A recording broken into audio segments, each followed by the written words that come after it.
आपका ऑनेस्ट सवाल अब ऑनेस्ट जवाब दूंगा। जब हम फिल्म पर काम करते हैं एक साल ना, हमारे लिए बहुत ही एक स्पेशल ओकेजन होता है। ये बहुत ही सिंपल सी लव स्टोरी, जैसे प्रियंका ने भी पहले पहले कहा था।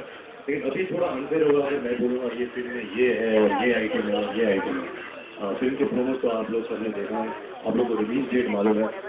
मैं तो सिर्फ ये प्रार्थना करता हूँ कि जो भी ऑडियंस है, दर्शक है, ये फिल्म को मौका दें, 1 अक्टूबर को आए फिल्म को देखें और वो खुद डिसाइड करें अगर ये फिल्म इज वर्थ इट और नॉट। और अगर अच्छी लगे तो उनसे यही दरख्वास्त करूँगा कि अपने दोस्त, यार, गर्लफ्रेंड, बॉयफ्रेंड, नेबर, माँ बाप, फैमिली सबको लेकर जाए थिएटर, ताकि हमारी फिल्म हिट हो और हम वापस इंदौर आए और हम अगली फिल्म के बारे में और अच्छी तरह बात। आपकी शादी का एक्सपीरियंस कैसा रहा?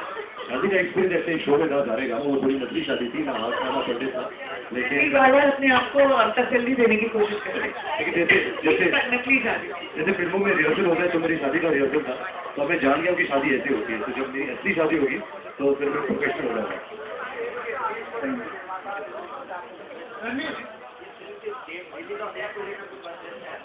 जी पहले आप सब जानते थे फिल्म 24 सितंबर को आ रही थी और उस दिन अयोध्या का वोटिंग निकल रहा था, सुप्रीम कोर्ट वोटिंग निकल रहा था और हमारा ये मानना था कि उस दिन बहुत ही महत्व है हमारे हिंदुस्तान के लिए।